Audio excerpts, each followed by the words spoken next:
नमस्कार दोस्तों ये साल था सन 1706। औरंगजेब अपने अंतिम दिनों में था और उस वक्त भी उत्तर भारत का सबसे विशाल साम्राज्य का वो अकेला मालिक था। ऐसा कहा जाता है कि लगभग 45 लाख रुपए उसको हर साल का रेवेन्यू कलेक्शन होता था उस मुगल साम्राज्य से, और उस पैसे का वो 1 रुपया भी अपने अय्यासी पे खर्च नहीं करता था, बल्कि वो सारा का सारा पैसा अपनी सेना और अपने राज्य को सुदृढ़ करने के लिए खर्च कर रहा था। दोस्तों, औरंगजेब के पास 9 लाख का एक बहुत ही विशाल सेना का जत्था था, जिस सेना का संचालन वो स्वयं करता था। औरंगजेब भले ही बूढ़ा हो चला था, पर अभी भी युद्ध के लिए उसके जोश कम नहीं पड़े थे। ऐसा कहा जाता है कि बूढ़ा होने पर औरंगजेब का कमर भी झुक गया था, जिस कारण से वो हाथी और घोड़े पे सही से बैठ नहीं पाता था और अंत में वो खुली पालकी से चलने लगा था। जब उसकी कमर झुक गई थी तो भी वो रात में लाठी के सहारे अपने सैनिकों के शिविर में वो रात को घूमता था, ताकि वो देख पाए कि उसके सैनिक क्या कर रहे थे।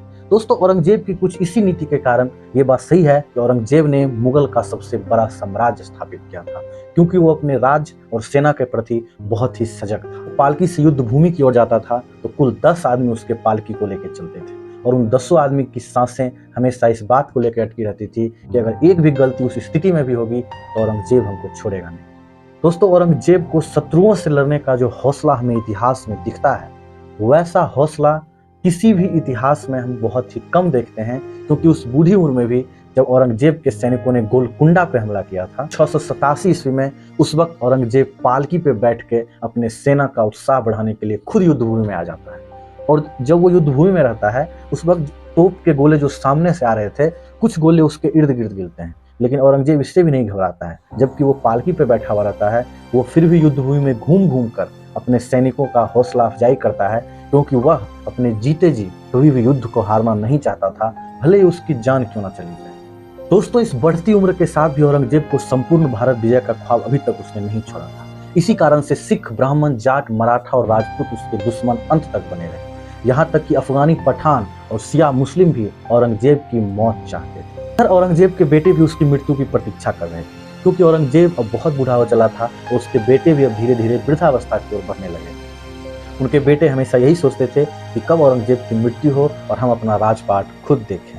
दोस्तों, यहाँ तक कि पूरे 26 साल तक, सन 1707 तक उसने मराठों से भी लड़ाई को जारी रखा था, पर सन 1707 में वह बीमार पड़ गया और इस स्थिति में वह मराठों से लड़ाई के लायक नहीं रह सका था। और फिर औरंगजेब ने अपनी सेना को वापस दिल्ली की तरफ जाने के लिए आह्वान करता है। भारत में जो मराठे के बहुत सारे गांव थे, उन सभी गांवों ने मिलकर अहमदनगर में औरंगजेब की सेना को घेर लिया। कुल 4 महीने तक लड़ाई चलती है औरंगजेब और मराठों के बीच। भयानक लड़ाई के बाद उस वक्त औरंगजेब पहले से ही चूंकि बीमार था और वो बहुत दर्द में भी था, इस कारण से वो बहुत ही परेशान था। परंतु मराठों के कारण उससे इलाज मिलना भी संभव नहीं हो पाया, क्योंकि मराठे उसे चारों तरफ से घेर चुके थे, और इस तरह इतिहास के पन्ने में उसकी हस्ती मिट गई, पर वह मराठों को नहीं मिटा पाया। इसी समय औरंगजेब को गुरु गोविंद सिंह महाराज जी का एक विजय पत्र, जिसका कि नाम जफरनामा है, वो भी प्राप्त होता है, जो उत्तर में मुगल के ऊपर सिख के विजय का एक पत्र था। औरंगजेब की ख्वाहिश थी कि जीवित ही एक बार दिल्ली पहुंच जाए, किंतु मराठों के कारण दिल्ली अब बहुत दूर था उससे, और इस तरीके से मराठों से घिरकर 3 मार्च सन 1707 को अहमदनगर में ही औरंगजेब का निधन हो जाता है। औरंगजेब की इच्छा के अनुसार उसके शरीर को औरंगाबाद से 24 किलोमीटर दूर खुलदाबाद नामक गांव में ले जाया जाता है, जहां पे उसे शेख जैमुद्दीन की मजार के निकट दफना दिया जाता है। और इस प्रकार मराठों ने औरंगजेब को जीवित या मृत अपने इलाके से बाहर नहीं जाने दिया। औरंगजेब की मृत्यु के बाद बाकी मुगल साम्राज्य का क्या हुआ, ये आपको भी पता है। वो दिनों दिन विघटित होने लगता है। इस तरीके से खत्म हो जाती है औरंगजेब की कहानी।